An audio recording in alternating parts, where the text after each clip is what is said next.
안녕하세요. 실기로운 스테이블 코인 생활입니다. 오늘은 진짜 흥미로운 아이디어 하나같이 파헤쳐 볼 건데요. 네, 안녕하세요. 바로 이겁니다. 현대캐피탈이 원화 스테이블 코인을 만들어서 이걸로 차 사면 할인을 해준다. 네. 이게 도대체 무슨 얘기인가? 최근에 2025 캐피탈 미래 비전 포럼에서 나온 내용인데요. 이걸 저희가 오늘 아주 쉽고 명쾌하게 한번 정리해 드리겠습니다. 들으시면 이런 새로운 금융 방식이 가능할 수도 있겠구나 감 잡으실 수 있을 거예요. 네, 흥미로운 주제죠. 핵심 아이디어를 딱 한 문장으로 말하면 이거죠. 기존에 우리가 쓰던 카드 결제망 말고요. 자체 코인 결제망, 이걸 써서 결제 비용을 확 아끼고 네. 그 아낀 걸 당신께, 그러니까 소비자한테 할인이나 리워드로 돌려주겠다. 이런 얘기거든요. 맞습니다. 이게 언뜻 들으면 간단한데 파고들수록 재밌는 구석이 많더라고요. 맞아요. 여기서 진짜 중요한 건 단순히 코인을 찍어낸다 이게 아니고요. 그게 아니다. 네, 그 코인이 실제로 막힘없이 쓰일 수 있는 사용처, 그러니까 유통망, 이걸 먼저 탄탄하게 확보하고 네네. 또 거기에 맞는 믿을 수 있는 규칙을 어떻게 만드느냐, 이게 핵심인 거죠. 그렇죠. 발행보다 유통과 규칙. 네. 그래서 오늘 이 시나리오 좀 더 구체적으로 어떤 내용인지 또 그 숨은 의미는 뭔지 한번 단계별로 차근차근 짚어보겠습니다. 좋습니다. 그럼 먼저 그 포럼 내용부터 좀 간단히 짚어볼까요? 2025 캐피탈 미래비전 포럼. 네. 여기서 나온 얘기인데 현대캐피탈이 가진 그 방대한 자동차 금융 서비스 있잖아요. 그렇죠. 엄청나죠. 이거랑 원화 기반 스테이블 코인을 딱 결합한다. 그러면 이론상이긴 하지만 세계 10위권 규모의 발행사가 될 수도 있다. 이런 언급이 나왔다는 거예요. 와, 10위권이요. 대단한 포부네요. 상당히 야심차죠. 그리고 동시에 이런 요구도 나왔대요. 캐피탈사가 지금은 못하는데 자동차 보험 대리나 통신 판매 같은 거, 이런 부수 업무도 할 수 있게 좀 규제를 풀어달라. 업무 영역 확장 요구군요. 네. 이게 만약에 진짜 가능해지면 소비자 입장에서는 선택지가 넓어지는 거고 보험료도 좀 내려갈 수 있지 않을까? 이런 기대도 할 수 있겠더라고요. 그렇죠. 단순히 기술 얘기만 하는 게 아니라 실제 사업 모델 확장이나 규제 개선 요구까지 같이 나온 게 좀 특징적이네요. 맞아요. 자, 그러면 이제 가장 궁금한 거. 아니 그래서 왜 할인이 된다는 거야? 이걸 좀 풀어봐야겠죠? 돈의 흐름이 어떻게 바뀌길래? 네, 그게 제일 궁금하실 텐데요. 지금 우리가 보통 차 살 때 카드 긁잖아요. 네, 그렇죠. 할부도 하고. 그 과정을 한번 떠올려 보시면 사실 눈에 안 보이는 비용들이 꽤 있어요. 우선 카드사가 가맹점, 그러니까 자동차 판매사한테 수수료를 받죠. 네, 가맹점 수수료. 그리고 또 하나는 우리가 결제한 돈이 판매사 통장에 실제로 꽂히기까지 며칠씩 걸려요. 이걸 정산 지연이라고 하는데 바로 들어오는 게 아니군요. 네. 그리고 마지막으로 혹시 소비자가 정당한 이유로 결제를 취소할 때 이걸 차지백이라고 하거든요. 차지백. 네. 이 차지백 위험 부담도 판매사 쪽에서 어느 정도는 안고 가야 하는 거고요. 우리 그냥 카드 쓱 긁으면 끝인 줄 알았는데 그 뒤에 그런 복잡한 과정이랑 비용이 숨어 있었네요. 네, 그쵸. 근데 만약에 이걸 원화 스테이블 코인 결제망 이걸로 싹 바꾼다. 그럼 어떻게 달라지는 건가요? 이론적으로는요, 그 중간 단계들이 좀 줄거나 단순화될 수 있어요. 그러면 자연스럽게 가맹점 수수료 부담이 낮아질 수 있겠죠? 수수료 절감. 네. 그리고 또 블록체인 기술의 장점 중 하나가 빠른 정산이잖아요. 그렇죠. 그래서 대금이 거의 실시간으로 정산될 수 있다면 아까 말씀드린 정산 지연 문제도 해결될 가능성이 있는 거고요. 와, 돈이 바로바로 들어오면 판매사 입장에서는 엄청 좋겠는데요? 바로 그겁니다. 그런 지점들에서 비용 절감이 생기는 거예요. 가맹점 수수료 줄고 복잡한 정산 처리 비용 줄고 네네. 판매사 입장에서는 돈이 빨리 들어오니까 현금 흐름이 좋아지잖아요. 그럼 이제 자금 조달 비용, 운전 자금 비용 이런 것도 아낄 수 있게 되고요. 아하. 또 만약에 현대캐피탈이 직접 이 코인 시스템을 운영한다면 우리가 흔히 받는 포인트나 무이자 할부 같은 마케팅 비용 있잖아요. 네. 이것도 기존의 카드사랑 제휴해서 하던 것보다 좀 더 자기들한테 유리하게 효율적으로 설계하고 집행할 여지도 생기는 거죠. 그렇군요. 그러니까 카드 결제망을 거치면서 여기저기서 나가던 비용들을 자체 코인망으로 바꾸면서 확 줄이고 네.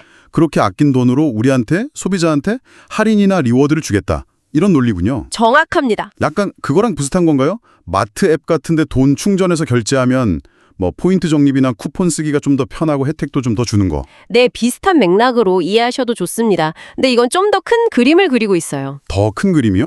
네, 단순히 자동차 살 때 대금 결제 이걸 넘어서요. 나중에 뭐 정비 받을 때, 보험료 낼 때, 또 중고차로 팔 때 그 대금 정산까지 자동차 생애주기 전체에 걸친 거래를 전부 다 하나의 디지털 장부 원장에서 관리하겠다. 이런 구상인 거죠. 와, 자동차 거래의 모든 기록이 하나로 쫙 이어진다는 거네요. 그렇죠.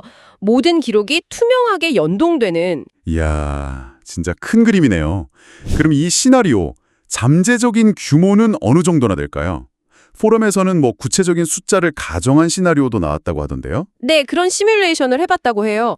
국내에서 1년에 차가 한 70만 대 팔리는데 네. 70만 대? 그 차값 중에서 딱 1만 달러 정도만, 우리 돈으로 한 1,300만 원 정도 되겠네요. 이것만 코인으로 결제한다고 치자. 이렇게 가정을 해본 거죠. $10,000씩 70만 되면 계산이 바로 안 되는데 계산해보면요. 연간 약 70억 달러, 우리 돈으로 하면 9조 원이 넘는 규모입니다. 구조요? 네, 그 정도 규모의 스테이블 코인이 발행되고 유통될 수 있다. 이런 이론적인 계산이 나오는 거죠. 와, 70억 달러, 9조 원. 이게 어느 정도 규모인지 감이 잘 안 오는데요. 이게 세계적으로 봐도요. 주요 스테이블 코인 발행사들 규모랑 비교해도 상당히 큰 편에 속합니다. 아, 그래요? 네, 특히 여기서 주목할 점은 이 규모가 무슨 투기적인 수요 이런 게 아니라 자동차 구매라는 아주 명확한 실물 경제 활동에 기반하고 있다는 점이죠. 9조 원. 진짜 엄청난 숫자네요. 근데 여기서 우리가 좀 냉정하게 봐야 할 부분도 있겠죠. 당연하죠. 이게 뭐 계산상으로는 그렇다 쳐도 그냥 발행만 한다고 저절로 되는 건 아니잖아요. 절대 아니죠. 그게 핵심입니다. 그렇죠. 진짜 중요한 건 저 70억 달러, 9조 원어치 코인이 실제로 쓰이게 만드는 거. 얼마나 편리하고 안정적으로 쓸 수 있는 유통망을 만드느냐. 이 능력이 훨씬 중요한 거 아닌가요? 정확한 지적이십니다. 발행량이라는 숫자 자체보다 실제 사용성, 이게 훨씬 중요하죠. 네. 그래서 얼마나 찍어낼 수 있나, 이게 아니라 어떻게 실제로 쓰이게 할 것이냐, 이게 본질적인 질문이 되는 겁니다. 그럼 그 질문에 답을 해야 할 텐데 이 코인 어떤 로드맵을 따라서 확산될 수 있을까요? 처음부터 모든 곳에서 다 쓸 수는 없을 테고. 네, 단계적인 접근이 필요하겠죠. 아마 이렇게 가지 않을까 예상해 볼 수 있습니다. 네. 우선 1단계는 내부 테스트. 현대캐피탈 자기들 내부나 아니면 자동차 딜러망처럼 좀 통제된 환경에서 먼저 시작하는 거죠. 아, 내부망에서 먼저. 네, 본사가 딜러한테 차 대금을 코인으로 정산해 준다거나 아니면 고객의 할부금 일부를 코인으로 내게 한다거나 이런 식으로요. 일단 시스템이 안정적인지 검증하는 단계죠. 네, 안정성 검증. 그 다음 2단계는 생태계 확장입니다. 이걸 자동차 관련 다른 서비스로 넓히는 거예요. 예를 들면 제휴된 정비소에서 수리비를 이걸로 낸다거나 아, 정비소. 네, 아니면 연계된 보험 상품, 그 보험료를 납부한다거나 부품을 살 때 쓴다거나 이때부터는 외부 가맹점을 확보하고 시스템을 연동하는 게 중요해지겠죠. 점점 넓어지네요. 그리고 3단계는 거래생애주기 통합. 아까 말씀드린 것처럼 나중에 차를 반납하거나 중고차로 팔 때 그 대금을 코인으로 정산받고 네. 뭐 관련된 리워드 같은 것도 자동으로 지급받고 이렇게 자동차 거래에 처음부터 끝까지 다 적용하는 거죠. 중고차 거래까지. 네, 더 나아가서는 만약에 규제가 허용된다면요. 뭐 해외에 있는 협력사한테 대금을 이걸로 지급한다거나 아니면 국내에 있는 외국인 근로자들이 본국에 소액 송금할 때 이런 제한적인 국경 간 거래에 활용될 가능성도 뭐 탐색은 해볼 수 있겠죠. 해외 송금까지요? 이건 좀 먼 얘기 같긴 한데. 그렇죠. 이건 당연히 규제 당국하고 아주 긴밀하게 협의가 되어야 가능한 얘기고요. 네. 이렇게 단계별로 보니까 좀 구체적인 그림이 그려지네요. 근데 여기서 진짜 중요한 포인트는 이게 우리가 흔히 생각하는 그 투자용 코인이랑은 완전 다르다는 거네요. 맞습니다. 그 점을 꼭 기억해야 합니다. 뭐 거래소에 상장되고 가격 오래 내리고 이게 중요한 게 아니라는 거죠. 네, 그건 부차적인 문제일 수 있어요. 이건 생활 속에서 결제 수단으로 쓰이는 게 목표이기 때문에 얼마나 쓰기 편하냐, 가맹점은 많냐, 정산은 빠르냐, 뭐 사용자 경험 UX가 좋냐, 이게 훨씬 더 중요한 거죠. 알겠습니다. 자, 이런 새로운 얘기를 들으시면서 아마 청취자분들도 궁금한 게 많으실 것 같아요. 저희가 몇 가지 핵심 질문들을 좀 짚어보겠습니다. 첫 번째 질문. 코인, 투기 아니에요? 불안한데? 안전한가요? 이거죠? 네, 가장 먼저 나올 법한 질문이죠. 당연히 그럴 수 있습니다. 근데 다시 한번 강조하지만 여기서 말하는 스테이블 코인은 원화랑 1대1 가치를 유지하는 걸 목표로 하는 지급수단입니다. 지급수단. 네, 가격이 뭐 오르내리는 걸 이용해서 차익을 노리는 그런 투기 목적하고는 거리가 멀어요.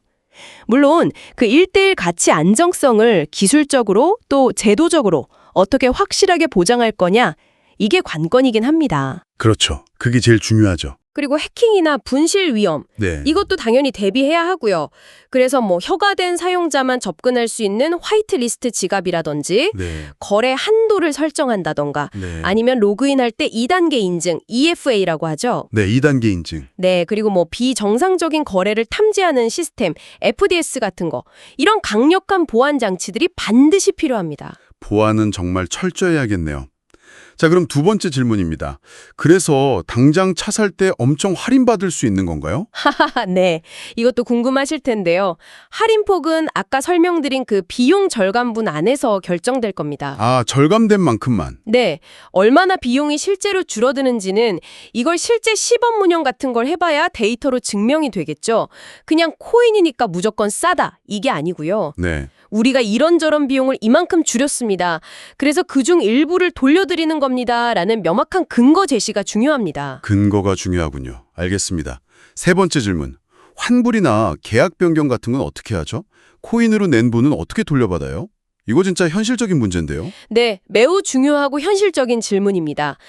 차 계약을 바꾸거나 뭐 취소할 때 코인으로 냈던 돈을 어떻게 정산하고 또 어떤 방식으로 돌려줄지, 원화, 현금으로 줄 건지 아니면 코인으로 돌려줄지, 이런 것에 대한 명확한 규칙과 절차가 미리 만들어져서 투명하게 공개되어야 합니다. 미리 다 정해놔야 하는군요. 그렇죠. 그리고 어떤 정보는 블록체인에 기록하고 이걸 온체인이라고 하고요. 또 어떤 정보는 그냥 내부 시스템에서 관리할지 이걸 오프체인이라고 하고요. 이런 설계도 잘 해야 하고요. 온체인, 오프체인 설계. 네. 다음 질문입니다. 이거 법적으로는 지금 당장 가능한 시나리오인가요? 모든 범위에서 다 상용화하기에는 아직 좀 준비가 필요합니다. 예를 들어서 준비금을 어떻게 관리할 건지, 회계 처리는 어떻게 할 건지, 자금 세탁 방지 AMR 규정은 어떻게 준수할 건지, 또 이게 법적으로 지급수단 지위를 인정받을 수 있는지 등등 관련 규제가 아직 좀 정비되어야 할 부분들이 있습니다. 아직은 좀 걸림돌이 있군요. 네. 다만 뭐 특정 사용자 그룹, 예를 들어 현대캐피탈 임직원이나 특정 딜러사 안에서만 제한적으로 사용하는 파일럿 테스트 같은 거는요. 규제 범위 안에서 잘 설계하면 시도해볼 여지는 있을 수 있습니다. 아, 파일럿 테스트는 가능할 수도 있다. 네, 설계하기 나름이겠죠. 마지막으로 거래소에 상장돼야 성공하는 거 아닌가요? 이런 질문도 있을 수 있겠네요. 아, 네. 그 질문도 많이 하시는데요. 다시 한번 강조하지만 이 모델의 핵심은 유통입니다. 유통. 유통. 네. 실제로 쓸 곳을 만드는 게 핵심이에요. 거래소 상장은 뭐 유동성을 확보하는 여러 방법 중 하나일 뿐이지 그게 이 모델의 본질적인 성공 요건은 아닐 수 있습니다. 그렇군요. 상장 여부가 핵심은 아니다. 알겠습니다. 여러 가지 고려할 점들이 정말 많네요. 그렇다면 이걸 실제로 구현하기 위한 기술적인 구조, 그러니까 아키텍처라고 하죠. 이건 어떤 방안들을 생각해 볼 수 있을까요? 네, 크게 한 3가지 정도 방안을 생각해 볼 수 있을 것 같아요. 3가지요? 네, A안은 은행 신탁형입니다. 이게 가장 보수적인 방식인데요. 은행 신탁형. 네, 발행한 코인 총량하고 똑같은 100% 원화 가치를 뭐 현금이나 예금 아니면 안전한 국채 같은 자산 형태로 은행에다가 맡겨두는, 신탁하는 겁니다.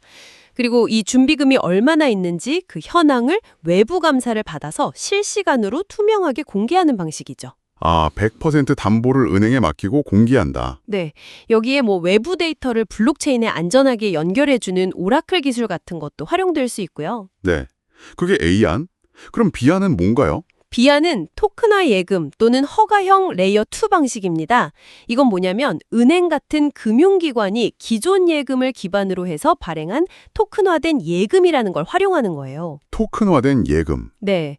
또는 신원 확인 KYC를 다 거친 허가된 사용자들만 참여할 수 있는 별도의 네트워크를 만드는 겁니다. 이걸 뭐 허가형 블록체인이나 레이어 2라고 부르는데요. 좀 더 폐쇄적인 형태가 될 수 있겠죠. 아, 아무나 못 들어오고 허가받은 사람만 쓰는 망. 네. 그리고 C안은 하이브리드 방식입니다. 하이브리드. 네, 결제는 원화랑 연동된 코인, KRW 코인 같은 걸로 하고요. 할인이나 포인트 같은 혜택은 별도의 리워드 토큰으로 주는 거예요. 회계를 딱 분리하는 거죠. 아, 결제 코인이랑 혜택 토큰을 나눈다. 왜 그렇게 하죠? 이렇게 하면 나중에 세금 처리하거나 환불해 줄 때 기준을 좀 더 명확하게 할 수 있다는 장점이 있습니다. 아하, 그렇군요.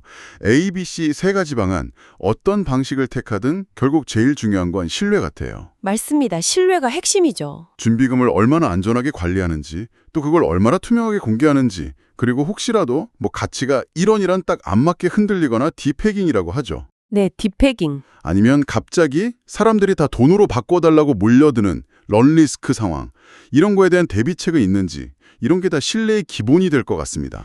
네, 정확합니다. 준비금의 퀄리티, 유동성 관리 계획, 관련 규칙의 투명성, 그리고 위기 상황에 대한 대응 계획, 이 모든 것이 신뢰의 근간을 이룹니다. 자, 그럼 이 시나리오가 만약 성공적으로 잘 구현된다면 관련된 여러 주체들에게 어떤 좋은 점들이 있을까요?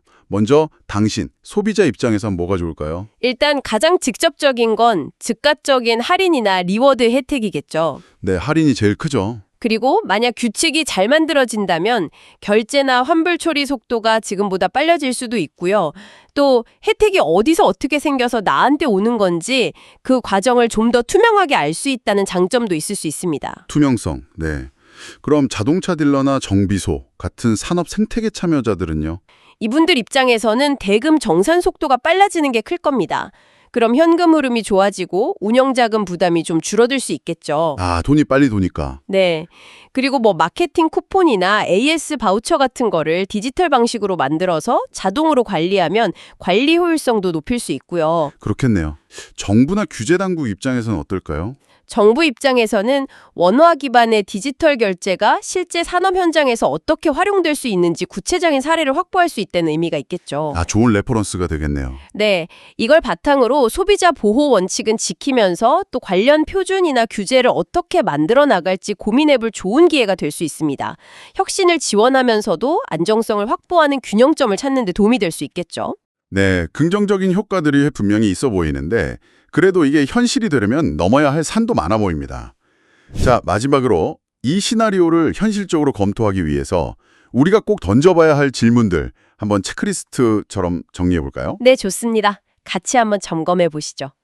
우선 첫 번째, 혜택의 논리가 명확해야 합니다. 혜택의 논리? 네, 기존 카드 결제랑 비교해서 정확히 어떤 비용을 얼마나 줄일 수 있고 그래서 얼마만큼의 혜택을 소비자에게 돌려줄 수 있는지 아주 구체적인 계산과 근거가 있어야 합니다.